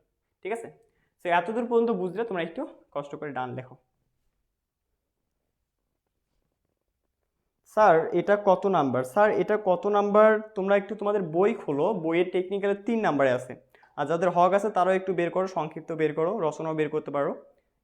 এটা সপ্তম অধ্যায়ে বের করো, সপ্তম অধ্যায়ে এটা পেয়ে যাবে। ঠিক আছে, সবাই কি বের করছো বই? সবাই একটু বই বের করলে এটা হচ্ছে তোমরা পেয়ে যাবা, আই হোপ। ক্লিয়ার? আচ্ছা, আমরা তাহলে এবার নেক্সটে চলে যাই। হ্যাঁ, আচ্ছা, এখন আমাদের এই যে এস এর মানটা আছে না, এস এর ভ্যালুটা আমরা এখানে বসাই দেবো, বা এস এর যে আমরা মানটা লিখছি, এটা একটু মাথাটা একটু বেশি লম্বা হয়েছে, লাইন খেয়ে ফেলতেছে। তো আমি হচ্ছে আরেকটা লাইন এখানে লিখবো, সেই লাইনটা হইতেছে এইচ শূন্য ওয়াই স্কোয়ার। এস এর যে ভ্যালুটা আমরা এই যে সূত্রটা এখানে লিখছি, সেই সূত্রটা হচ্ছে কি আমাদের বি ইন্টু হচ্ছে h minus y divided by হচ্ছে কি এইচ। এই সূত্রটা আমাদের এখানে লিখে নিতে হবে। তারপরে এখানে হচ্ছে ডিওয়াই। তারপরের লাইন দেখো, তারপরের লাইন দেখো। তো তারপরের লাইনে আমরা যে ধ্রুবকটা আছে, এই যে বি আর এইচ হচ্ছে ধ্রুবক। তাহলে এই যে ধ্রুবকটাকে আমরা বাইরে নিয়ে আসবো, এই যে বি আর হচ্ছে এইচ, এটাকে সুন্দর করে বাইরে নিয়ে আসলাম। যারা ষষ্ঠ অধ্যায় করছো তাদের কাছে এটা কোনো ব্যাপার হবে না, কারণ ষষ্ঠ অধ্যায়ও সেম টু সেম এটা ছিল, কিন্তু শুধু এখানে কি আছে, মোমেন্ট অফ ইনার্শিয়ার ব্যাপারটা আছে। তো এখন আমরা এখানে দেখতেছি ওয়াই কি আছে, স্কোয়ার আছে, কিন্তু ওখানে ওয়াই স্কোয়ার ছিল না, শুধু এখানে ওয়াই ছিল। ঠিক আছে, শুধু এতটুকুই পার্থক্য। তো আমরা এখানে বি ডিভাইডেড বাই এইচ আনছি, তাহলে এখন এখানে কি হবে এইচ মাইনাস ওয়াই, আর কি আছে, আর আছে হলো এইখানে ওয়াই স্কোয়ারটা, এই যে ওয়াই স্কোয়ারটা আছে গুণ আকারে, তাই না? এই যে ওয়াই স্কোয়ারটা গুণ আকারে আছে, আমি ওইদিকে লিখলাম। তাহলে এই ওয়াই স্কোয়ারটা এখন গুণ করে দিই, তাহলে গুণ করে দিলে ভাইয়া কি আসতেছে, b divided by h, b divided by h, তাহলে এইচ ওয়াই স্কোয়ার মাইনাস হচ্ছে ওয়াই কিউব, তারপর হচ্ছে কি আসবে ডি এ আসবে। আচ্ছা ভাইয়া ঠিক আছে, বুঝলাম। এরপর নেক্সট লাইন দেখো, নেক্সট লাইনে আমি এখানে কিন্তু গুণ করছি, আর কিছু করিনি, হ্যাঁ গুণ করে দিয়েছি, এই যে এইচ ওয়াই স্কোয়ার মাইনাস হচ্ছে ওয়াই কিউব। তারপরে লাইনে আমরা একটা কাজ করতে পারি, কি কাজ, যে এখন আমরা ডিরেক্ট সূত্র অ্যাপ্লাই করতে পারি। ডিরেক্ট সূত্র অ্যাপ্লাই করার আগে আমরা হচ্ছে আরও একটা কাজ করতে পারি, যে এই যে আবার ডিএ আছে না, এই ডি এর যে ভ্যালুটা, আচ্ছা সরি আমার এইখানে মনে হয় ভুল হয়ে গেছিলো, এই যে ডিওয়াই এর পরিবর্তে ডিএ লিখে ফেলছি, ডিএ এর তো ভ্যালু বসাই দিছি। তাহলে এখন আমরা তাহলে একটা কাজ করতে পারি, ভাগ করে দিতে পারি। ভাগ কীরকম, যে দেখো এখানে বি ডিভাইডেড বাই এইচ তো আছে, আমি একবার এই ইন্টিগ্রেশনটা এই যে এইচ ওয়াই স্কোয়ার আছে না, এর সাথে ভাগ করে দিলাম, তাহলে ইন্টু এখানে ডিওয়াই লিখলাম, তারপর এখানে আছে মাইনাস, এই যে minus integration 0 h y cube d y এর সাথে ভাগ করে দিলাম। হ্যাঁ বুঝি নাই, দেখো তোমরা এমনিতে ভাগ করা শেখো না, এই যে মনে করো যে 2 ইন্টু হচ্ছে a প্লাস বি যদি থাকে, তাহলে তুমি কি লেখো 2a লেখো প্লাস হচ্ছে 2b লেখো, এমনটা লেখো না। ঠিক তেমনই আমি কি করছি, যে এই ইন্টিগ্রেশনটা তো একবার এর সাথেও আছে আরেকবার এর সাথেও আছে, তো আমি কি করছি ইন্টিগ্রেশনটা একবার এর সাথে দিছি, ইন্টিগ্রেশনটা একবার এর সাথে দিছি, আরেকবার কার সাথে দিছি, এর সাথে দিছি। দেওয়ার পর আমরা এখানে একটা কাজ করব, যেহেতু আমরা ভাগ করে দিয়েছি, তো আমরা এখানে একটা সেকেন্ড ব্র্যাকেট দেবো, যাতে করে আমাদের এই যে গুণটা আছে না বি ডিভাইডেড বাই এইচ, এই গুণটা তো সবার সাথে আছে, তো গুণটা যেহেতু সবার সাথে আছে, তাহলে আমি এখানে একটা সেকেন্ড ব্র্যাকেট দিতে পারি, বা হচ্ছে তুমি এখানে একটা চাইলে থার্ড ব্র্যাকেট দিয়ে রাখতে পারো, তাহলে তোমার এইটা একটু সুন্দর লাগবে, যে তোমার এই বি ডিভাইডেড বাই এইচটা সবার সাথে কি আকারে আছে, গুণ আকারে আছে। আচ্ছা তাহলে আমি নিচে নিচে কতটুকু পর্যন্ত দেখা যায়, মোটামুটি অনেকটাই দেখা যায়, তাহলে নিচে আরেকটু লিখি আমি। তো নিচে বি ডিভাইডেড বাই এইচ লিখলাম, এইটাকে যদি এখন সলভ করি, তাহলে এখানে দেখো এইটা হচ্ছে ধ্রুবক, এই যে এইচটা হচ্ছে ধ্রুবক, তাহলে এই যে এইচটাকে আমি কি করব, বাইরে নিয়ে আসবো, এইচটাকে কিসে নিয়ে আসবো, বাইরে নিয়ে আসবো, তাহলে এখানে ইন্টিগ্রেশন 0 এইচ থাকবে, আর এখানে ওয়াই স্কোয়ার ডিওয়াই থাকবে। তুমি যদি চাও এই ওয়াই স্কোয়ারটাকে একদম তুলে দিতে পারতো এখনই, তো থাক আমি আরেকটা লাইন না হয় বাড়াবো, সমস্যা নেই। আর তুমি এখন এই যে এখানে আছে না ওয়াই কিউবের পরিবর্তে লিখতে পারো কি y4 ডিভাইডেড বাই 4। কেন ভাইয়া, কারণ আবারও এখানে কিন্তু এক্স এন এর ফর্মুলা বলছে, আবার এক্স এন এর ফর্মুলা লিখে দিতে বললো না, এক্স এন এর ফর্মুলাটা হচ্ছে n+1 মানে হচ্ছে 4, 3 যোগ 1 মানে 4 ডিভাইডেড বাই আবার 4। এখন আমাদের এই যে লিমিটগুলো আছে না, সেই লিমিটগুলো কোথায় বসবে, এই যে এখানে বসে যাবে 0 এইচ, তারপরে তুমি আবার একটা বড় করে থার্ড ব্র্যাকেট দিবে, সমস্যা নেই, ঠিক আছে। তাহলে মোটামুটি ভাইয়া আমরা ওই কয়েকটা লাইন বুঝতে পারলাম, আমরা এখন এই দিকের একটু ছোটোখাটো লাইনগুলো মিশিয়ে দিই। হ্যাঁ দেখতে কিন্তু অনেক সুন্দর লাগতেছে তাই না, যে এখন মনে হচ্ছে ভাই আমরা ইঞ্জিনিয়ার, জিনিসটা অনেক মজার। আচ্ছা যারা এই যে ক্যালকুলাসে ফাঁকি দিয়ে আসছেন, তাদের যে ভবিষ্যতে কী হবে, ভবিষ্যতে আবারও ক্যালকুলাস আছে। হ্যাঁ সেই জন্য তোমাদের এই যে ছোটো ভাইদেরকে উপদেশ দিবা, যে ভাই সেকেন্ড সেমিস্টারে ক্যালকুলাস আসতেছে, নীরব ভাইয়ের ক্যালকুলাস যেন অবশ্যই পড়ো, নাহলে বাস খাবা। তো আসো এবার হচ্ছে আমরা একটা কাজ করব, থার্ড ব্র্যাকেটটা আবার দিই, এই যে এইচের জায়গায় থাকলো, এই যে সূত্রটা আছে এখানে, এখানেও আমরা সূত্রটা এখন অ্যাপ্লাই করে দিই, তাহলে আমাদের কি হবে ওয়াই কিউব ডিভাইডেড বাই কী হবে, আচ্ছা থার্ড ব্র্যাকেটটা না হয় তুলে দিই, খারাপ লাগতেছে, ওয়াই কিউব ডিভাইডেড বাই হচ্ছে ওয়াই ডিভাইডেড বাই 3, আর এখানে হচ্ছে তোমার এইচ 0, তাই না, নাকি বুঝছো নাই? এই যে আমি হচ্ছে এই অংশটা দেখতেছো না, এবার হচ্ছে রঙিন পেন ইউজ করি, এই যে অংশটা দেখতেছো না তুমি, এই অংশটার সূত্র ব্যবহার করছি এখানে, আর কিছু করিনি। তাহলে এই অংশটার সূত্রটা কি, ওয়াই স্কোয়ার আছে মানে এক্স এন এর ফর্মুলা, সেই এক্স এন এর ফর্মুলাটা এখানে বসাই দিছি। এখন এরপরে তো আমি এখানে তো ফর্মুলা বসাই দিছি, এখানে তো আর কোনো কাজ নেই। কাজ কি, যে আমি এখন লিমিটের মানটাই যেখানে বসাই দেবো, তাহলে মাইনাস এই যে এইচ ওয়াই এর জায়গায় বসাইলাম, ডিভাইডেড বাই কত 4। এখন দেখো এখানে আছে 0, তাহলে আবার 0 তুমি বসাতে চাচ্ছ, এই যে সূত্রে আবার একটা মাইনাস দিবা, মাইনাস দেওয়ার পর তুমি কি বসাবা, 0টা ওয়াই এর জায়গায় বসাবা, যে 0 মানে কি, 0 মানে পুরোটাই 0, তাহলে এটাই লেখার দরকার আছে, এদিকে আর লেখার কোনো দরকার নাই, এখানে যা আছে তাই। তাহলে এখন তুমি যেহেতু এই বিটা সবার সাথে আছে, আবার একটা থার্ড ব্র্যাকেট দিয়ে দেবো। এবার আসো আমাদের অঙ্ক প্রায় শেষ, এইচটাকে আমরা বসাই দিই, তাহলে এইচ কিউব 3, আর আমাদের এখানে থাকবে হলো এইচ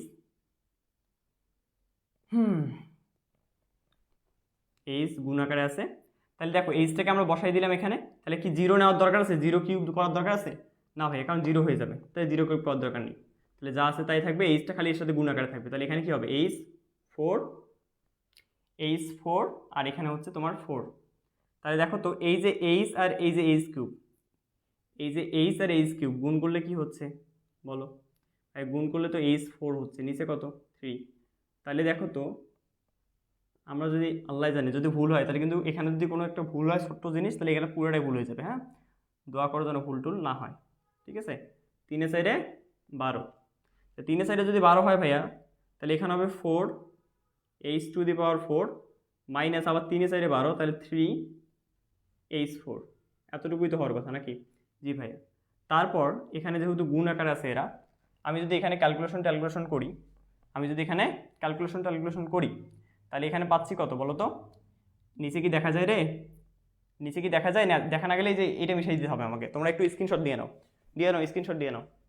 1 2 3 দেওয়া শেষ? ওকে, স্ক্রিনশট দেওয়া হয়ে গেলে এখন দেখো, আমরা এর পরের লাইন লিখতে পারি p/h, তারপর হচ্ছে এখানে তোমার হচ্ছে h⁴, আর এখানে হচ্ছে 12। কাটাকাটি যদি করি আমি h, তাহলে এর পরের লাইনেই পাচ্ছি হলো আমি b/12। দেখো তো খুব মজার না? তো এখন বলো, এখন মনে হয় যে ভাই আমরা ইঞ্জিনিয়ার, রাইট? যে জিনিসটা আমরা এখন সলভ করলাম সেইটা এখন মনে হবে যে আমরা ইঞ্জিনিয়ার। দেখো, এই জিনিসগুলো আসলে যারা ক্যালকুলাস পারো তাদের কাছে এটা জল ভাত। মানে তুমি জাস্ট ঠান্ডা মাথায় আস্তে আস্তে সলভ করতে পারো, সলভ হয়ে যাবে। যারা ক্যালকুলাস পারে মূলত তাদের কাছে এগুলো কি জল ভাত।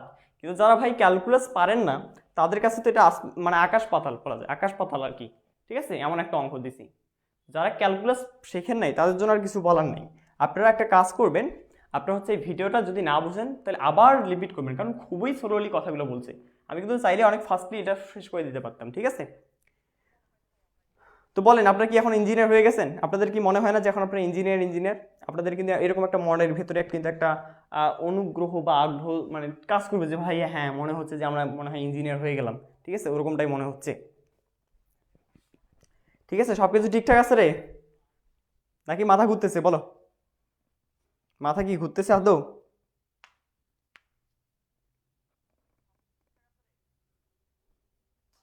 বলেন দ্রুত বলুন, বলে ফেলেন।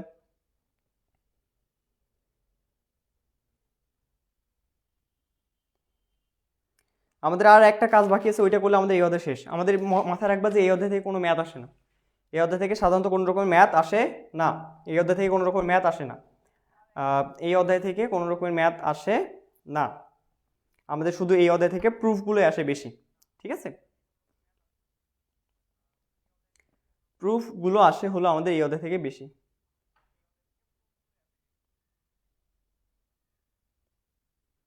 তো সবাই একটু ডান লিখলে ভালো হয় মেবি। সবাই একটু দ্রুত ডান লেখেন, আমি হচ্ছে এটা ত্যাগ করব। তো এটা ত্যাগ করে হচ্ছে নেক্সটে চলে যাব।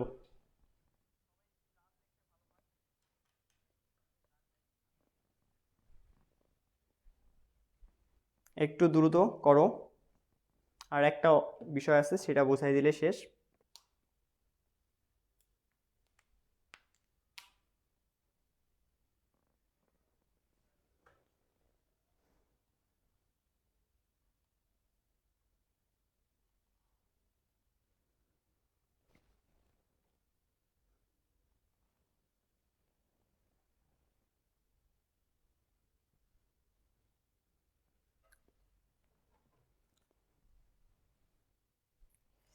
কিছু না বুঝলে কিছু করার নেই। আপনি মেবি আমি আপনাকে নতুন দেখতেছি আপু, তো আপনি কোর্স নিতে পারেন। ঠিক আছে, কারণ এইসব বিষয় খুবই ইজি জিনিস। আমি কোর্স না নিলেও হয়, আপনি ফ্রি যান ইউটিউবে, যে আমার ষষ্ঠ অধ্যায়ের ক্লাস দেখেন, ফ্রিতে করাইছি।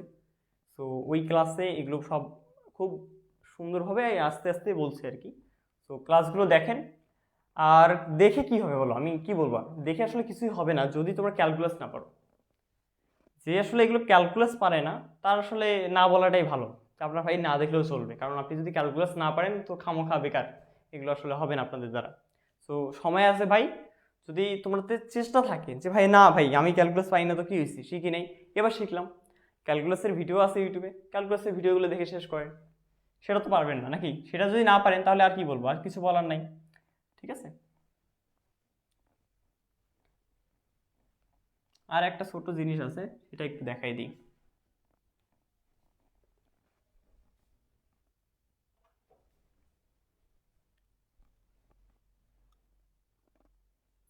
আচ্ছা, একজন লিখছেন ভাই কারিগরি পাঠশালা কিভাবে আগাই গেল, সেই ভিডিওতে আপনি বলছিলেন ম্যাথ 3 এর 11 থেকে 15 আপনি ইউটিউবে আপলোড করছিলেন, বাট ইউটিউবে খুঁজে পাইনি। প্লিজ ভাই আবার ওগুলো আপলোড দিয়েন। ম্যাথ 2 এর ক্যালকুলাসগুলোর ভিডিও দেখলাম, এক্সাম ভালো হয়েছে। লিখছেন সাইমন খালিদ ভাইকে বলি, আপনি মেবি আমার ইউটিউবে সেকেন্ড সেমিস্টারের ফ্রি ক্লাস করছেন সবগুলো ভাই। এখন থার্ডেরও বলছেন যে ভাই ক্যালকুলাসের ভিডিও ছিল, অবশ্যই ছিল, বাট ভিডিওগুলো আমি প্রাইভেট করে দিয়েছিলাম। আপনাদের যদি দেখেন, আমি আপনাদেরকে একটা ফ্রিতে বিষয় দিয়েছি, সেটা হলো সেকেন্ডের ক্যালকুলাস, সম্পূর্ণটাই ফ্রিতে আছে। থার্ডেরও যদি সব কিছু ফ্রিতেই দিয়ে দিই, আপনারা যদি একটু আমরা যে ক্লাস নিচ্ছি বা আমাদের যদি একটু মূল্যায়ন না করেন, আপনাদের তো ম্যাথ 3 কোর্সটা মাত্র 350 টাকা, সেটাও যদি না কেনেন তাহলে তো কিছু বলার নেই। ম্যাথ 3 কোর্স 350 টাকা, তারপরে যদি কেউ সিঙ্গেল স্ট্রাকচারাল মেকানিক্সও নেয় সেটার ক্ষেত্রে 350 টাকা। এই টাকাটা তো মিনিমাম আমাদেরকে পারিশ্রমিক, আমরা যে মনে করি টিচার, এখানে পারিশ্রমিক যেটা পরিশ্রম করতে সেটা দেওয়া উচিত, তাই না? সেটা দিলে তো তোমরা এটা পাচ্ছ, তো মিনিমাম এতটুকু টাকা তো ব্যয় করাই যায়। 4000 টাকা তোমরা উপবৃত্তি পাও, সেখান থেকে 350 টাকার যদি একটা কোর্স কেনো, তাহলে তো মনে হয় আমাদের যে রুম ভাড়া খরচ, কারেন্ট বিল, এগুলো তো আমরা উঠাইতে পারি। ঠিক আছে, তোমাদের যদি ইচ্ছা থাকে ক্লাস করার, মনোযোগ দিয়ে বা ভালো করে পড়াশোনা করার ইচ্ছা থাকে, তাহলে অন্ততপক্ষে মনে করি ভাই, এই যে অল্প টাকায় যে কোর্সগুলো দিচ্ছি, আমাদের যে আসলে সাশ্রয়ী কোনো জায়গায় নাই। মানে আমরা যে লাইভে সাশ্রয়ী দিচ্ছি, দেখো মানুষ রেকর্ডে সাশ্রয় দিচ্ছে না, মানুষ একটা রেকর্ড ক্লাসে বিক্রি করতেছে 1200-1300 টাকা। বাপ রে বাপ, হ্যাঁ ভাবা যায়? তা আবার যদি লাইভের কথাও বলি, লাইভ নিচ্ছে হলো কম্পিউটারে, জুমে ক্লাস নেয় মাত্র 30 মিনিট 40 মিনিট করে। সেখানে সেই জায়গায় আমরা এরকম ওই যে খাটতেছি, এখন আরো কয়টা ক্লাস শেষ হবে সেটার দরকার নেই, আমার দরকার নেই জানার কখন শেষ হয় হোক। আমরা আসলে ঘড়ির দিকে তাকাই না যে আসলে কখন শেষ করব ক্লাস, আমরা শুধু ভাবি যে তোমরা ভালোভাবে বুঝছো, আস্তে আস্তে বুঝছো, তারপরে ক্লাস শেষ করে দিই। তো সেই জায়গা থেকে আমরা যে টাকা নেই সেটা আসলে কিছুই না। মানে তুমি আসলে এই যে যেভাবে বুঝাইলাম আমি স্ট্রাকচারাল মেকানিক্স, সেভাবে তোমার বড় ভাইরাও মাঠে বুঝাইতে পারবে না। ঠিক আছে, যে স্লোলি আস্তে আস্তে বুঝাইলাম। এখন এগুলো সবগুলো হচ্ছে ক্যালকুলাস করতে হবে ভালো করে, ক্যালকুলাস না পড়লে তো আসলে বুঝতে পারবে না। ঠিক আছে, বোঝো নাই কথা আমার? তো ভাইরা যারা আসলে এগুলো বুঝতেছেন না বা ভালো করে পারতেছেন না, তারা হচ্ছে একটা কাজ করবেন, সেটা হলো যে আপনারা একটু দয়া মায়া করে হলো কোর্সটা কেনার ট্রাই করবেন। আচ্ছা, আরেকটা ছোট্ট জিনিস একটু দেখাই দিই, সেটা হলো যে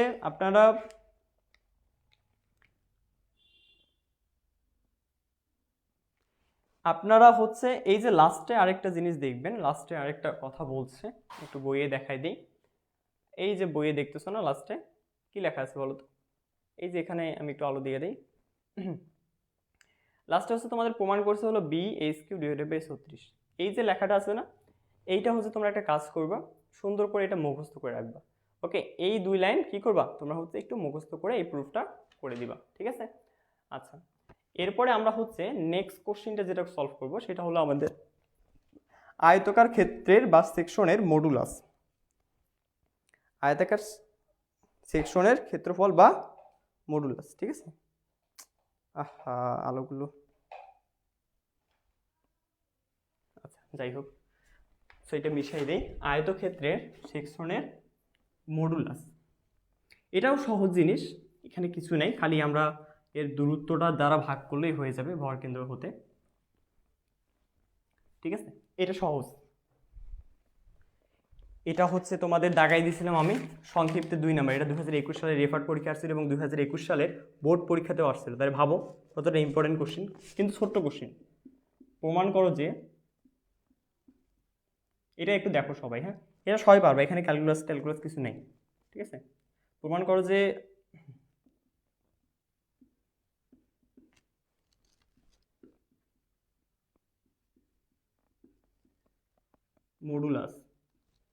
modulus z x x is equal b h square 6, এটা তো দেওয়া আছে নাকি? এটাই দেওয়া আছে, জেড কি এক্স এক্স দেওয়া আছে। আচ্ছা, সো এই মডুলাসের একটা সূত্র আপনাদেরকে শিখতে হবে। মডুলাসের সংজ্ঞা আছে, কিন্তু আমি সাজেশন দেখাই দিচ্ছি না, দেখবে সাজেশনে মডুলাসের সংজ্ঞা আছে কিন্তু। ঠিক আছে, আমি একটু সংজ্ঞাটা একটু বের করতে যাচ্ছি। সংজ্ঞাটা বলছে যে সেকশন মডুলাস কি? সংজ্ঞাটা বলছে কি সেকশন মডুলাস কি? তো তো এখানে সংজ্ঞাটা যদি একটু দেখো তুমি, সংজ্ঞাটাতে বলছে কি, সংজ্ঞাটাতে আসলে কিছুই বলেনি, সাদামাটাভাবেই বলছে যে কোনো ক্ষেত্রের বা সেকশনের ভরকেন্দ্রগামী অক্ষের মোমেন্ট অফ ইনার্শিয়া, মানে এক কথায় বলা যায় যে মোমেন্ট অফ ইনার্শিয়া। এই যে আমি যদি কোনো একটা সেকশন চিন্তা করি, যেমন আমাদের যে আয়তক্ষেত্রটা ছিল, সেই আয়তক্ষেত্রে আমাদের মোমেন্ট অফ ইনার্শিয়া কত বের হয়েছিল বলো তো? আমার হচ্ছে আয়তক্ষেত্র যেটা ছিল, সেই আয়তক্ষেত্রে মোমেন্ট অফ ইনার্শিয়া ছিল হচ্ছে d b cube divided by কত ছিল? 12 ছিল। D b cube divided by 12 ছিল। এটা ছিল আমাদের কি ছিল?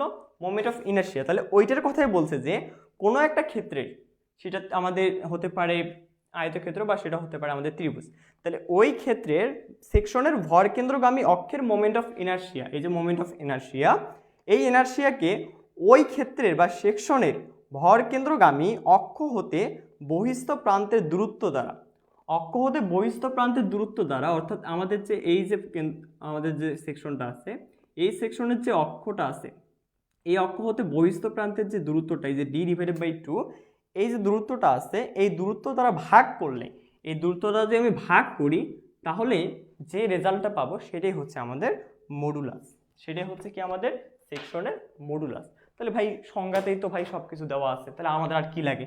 আমরা ডিরেক্ট লিখবো যে আমরা জানি, আমরা জানি। এখানে অবশ্যই তেমন লেখালেখি করতে হয় না, তুমি জাস্ট আমরা জানি দিবা। আমরা জানি দেওয়ার পর জেড এক্স এক্স, তারপর কি দেবো ভাইয়া?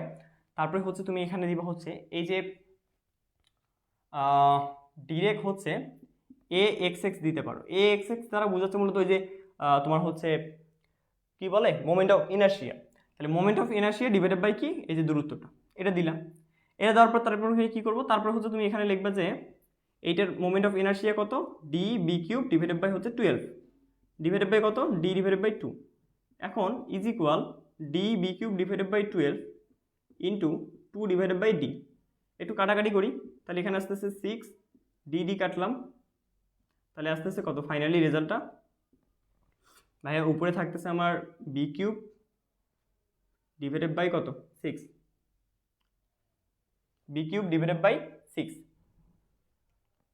আচ্ছা, এখানে একটা পয়েন্ট দেখি তো, এখানে কাটাকাটিতে কি ভুল হলো? দেখি কাটাকাটি কই করলাম। আহা, উল্টাটা মনে হয় লিখলাম। উল্টাটা কি লিখলাম? যে বি ডি কিউব হইতো, সরি, বি ডি কিউব হইতো, সেই জন্য ভাবতেছি উল্টা উল্টা লাগতেছে কেন। বি ডি কিউব, তাহলে বি ডি কিউব যদি হয় তাহলে ডি কিউব কাটি, তাহলে এখানে কি হচ্ছে আমাদের? বি, দেখো বি ডি স্কোয়ার। তাহলে দেখো তো, এই যে বি ডি স্কোয়ার পাইলা না, এটা কিসের ক্ষেত্রে পাইলাম? হ্যাঁ, এইটা তো পাইলাম হচ্ছে আয়তের ক্ষেত্রে, সেই জন্য তোমার এখানে কি আছে? বি আছে। এখন আমি যে বললাম, যদি তুমি ত্রিভুজের ক্ষেত্রে, এই যে এইচ আছে না, এইচ দ্বারা মূলত এই যে ত্রিভুজের ক্ষেত্রে বোঝাই, ত্রিভুজের ভরকেন্দ্র কি ছিল? যে এইচ এরকমটা ছিল না, যে তোমার হচ্ছে b h cube divided by 12 ছিল না, এরকমটা ছিল হচ্ছে আমাদের ত্রিভুজের ক্ষেত্রে। তাহলে ত্রিভুজের ক্ষেত্রে যদি তুমি সূত্রটা অ্যাপ্লাই করতা, যদি তুমি কার ক্ষেত্রে অ্যাপ্লাই করতা? যদি তুমি ত্রিভুজের ক্ষেত্রে সূত্রটা অ্যাপ্লাই করতে, তাহলে তোমার কি কোন রেজাল্ট আসতো? তাহলে তোমার কিন্তু এই যে এইচ এর যে রেজাল্টটা দেখতেছো, তোমার এই এইচ এর রেজাল্ট আসতো। সবাই কি বুঝছো নাকি বোঝো নাই, নাকি বুঝাতে পারিনি? আমি বললাম যে আমি এখানে মডুলাসটা বের করছি হচ্ছে আয়তক্ষেত্রের জন্য, কারণ যেহেতু বলেই দিচ্ছে সংজ্ঞাতে যে যে কোনো সেকশনের ভরকেন্দ্রগামী যে আমাদের মোমেন্ট অফ ইনার্শিয়াটা আছে, সেই মোমেন্ট অফ ইনার্শিয়াকে তার হচ্ছে বহিস্থ দূরত্ব যেটা আছে অক্ষ হতে, সেই দূরত্ব দ্বারা ভাগ করলেই আমরা পাচ্ছি হচ্ছে মডুলাস, সেকশনের মডুলাস। তা আমি এটা ধরে নিয়েছি হলো আয়ত, সো দ্যাটস ওয়াই আমার এখানে আসছে হলো বি স্কোয়ার। আর আমি যদি ধরে নিতাম যে ত্রিভুজ, তো ওইটা আসতো।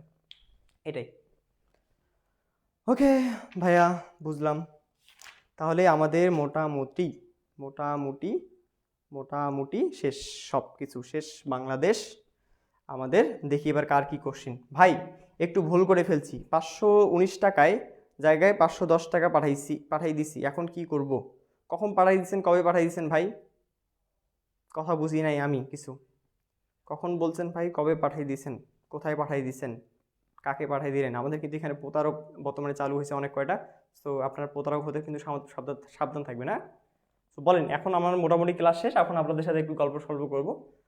তো আপনারা যেহেতু সিভিল, আমিও সিভিল, ঠিক আছে? তো সিভিলের 4 তো দেখা হচ্ছে। 4 কিন্তু সবগুলো ডিপার্টমেন্ট সাবজেক্ট, ইনশাল্লাহ ডিপার্টমেন্টের সব সাবজেক্টের ক্লাস, ম্যাক্সিমাম ক্লাস আমি নেব, ঠিক আছে, যদি অন্য টিচার প্রয়োজন হয় আমি নিয়ে আসবো, তবে ম্যাক্সিমাম ক্লাস আমি নেবো। আর আমাদের রংপুরে যারা টপ থাকে সাধারণত, যেমন মনে করো তোমার ফার্স্ট শিফটের আমার ক্লাসমেট ফার্স্ট শিফটের ও হচ্ছে প্রায় এবার হচ্ছে 3.96 পাইছে, তারপরে মনে হয় 4 পাইছিল, মানে সবগুলোতে ও হচ্ছে হাইয়েস্ট টপার। সো টপারকে হায়ার করে এখানে নিয়ে আসা হবে, ঠিক আছে। তো সেই জন্য আসলে তোমরা যারা এখানে নতুন আসো তাহলে ভাই দ্বিধাবোধ করিয়ে না যে কোর্সগুলো কিনবো কি কিনবো না, কারণ এখানে যারা তোমাদের ক্লাস নিবে এই ক্লাসগুলো সবগুলো সাধারণত টপ ক্লাস টপাররাই ক্লাস নিবে তোমাদের ইনশাল্লাহ, ঠিক আছে। তো বলো কারো কোনো কোশ্চিন? এই যে নোমান, কি কোশ্চিন করছেন আপনার? কোশ্চিন আমি বুঝি নাই ভাইয়া। আগের ম্যাথগুলো হক বুকে পাচ্ছি না, এটা কেমন কথা? হক বুকে নাই কেন? সব ম্যাথ আছে হক বুকে আপু।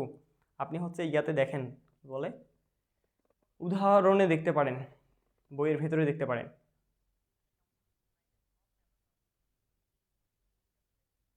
একটু দ্রুত বলেন, নয়তো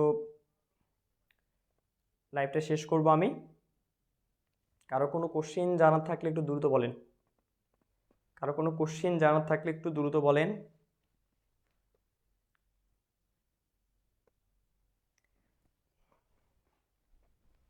তাহলে সবাই এগুলো বুঝতে পারছেন তো নাকি? তাহলে আমি কি সপ্তম অধ্যায় আপনাদের শেষ করতে পারছি? স্ট্রাকচারাল মেকানিক্সে যারা যারা সপ্তম অধ্যায় ক্লাস করলেন তা একটু বলেন, ডান লেখেন তাড়াতাড়ি, একটু ডান লেখেন। আমরা হচ্ছে ক্লাসটা শেষ করব। আর এরপরে তোমাদের অষ্টম এবং নবম অধ্যায়। অষ্টম অধ্যায় তেমন কিছু নেই ভাই, অষ্টম অধ্যায়টা চাইলে এখনই শেষ করে দেয়। এখানে কি আছে? এখানে অবশ্য একটা ছোট্ট প্রমাণ আছে, ঠিক আছে, এই প্রমাণটা করলে অষ্টম অধ্যায়টা শেষ হয়ে যাবে। আর একটা ম্যাথ আছে ছোট্ট, তো এইটা আমি কালকে করাবো বা নেক্সট ক্লাস যেদিন বলে দেবো সেদিন করাবো। আর অষ্টম অধ্যায়ের সাথে সাথে প্লাস নবম অধ্যায় করবো। নয় অধ্যায়টা আমার খুবই পছন্দের একটা অধ্যায়, বেন্ডিং মোমেন্ট, এসএফডি বিএমডি। হ্যাঁ, সো এই এসএফডি বিএমডি করাবো ইনশাল্লাহ, খুবই সহজ ম্যাথগুলো। আর ওইটা হচ্ছে আমাদের সিভিল ইঞ্জিনিয়ারিংয়ের ভিত্তি বলা চলে, বা সিভিল ইঞ্জিনিয়ারের বলা যায় হার্ট, হ্যাঁ হার্টবিট। সো ওই এসএফডি বিএমডি আপনাদের অবশ্যই করতে হবে। ফার্স্ট সেমিস্টারের ফুল কোর্সটা কিনতে গিয়ে 510 টাকা পাঠাই দিয়েছে, এখন কি করব? কখন পাঠাই দিয়েছেন নোমান? কাকে দিয়েছেন আপনি? নোমান, আপনি আমার কথা ভালো করে শুনে, আপনি কাকে টাকা দিচ্ছেন? কোন নাম্বারে টাকা দিচ্ছেন? আপনি কি প্রতারিত হলেন নাকি? আমি তো এটা ভাবতেছি। আপনি কি এই নাম্বারে টাকা দিচ্ছেন? 01921214910? যদি এই নাম্বারে টাকা দেন তাহলে ঠিক আছে, কিন্তু এই নাম্বার ব্যতীত অন্য নাম্বারে টাকা দিচ্ছেন নাকি এমডি নোমান? এই মা, বলেন দ্রুত বলেন। এমডি নোমান ফার্স্ট কমেন্ট করবো আমার সাথে।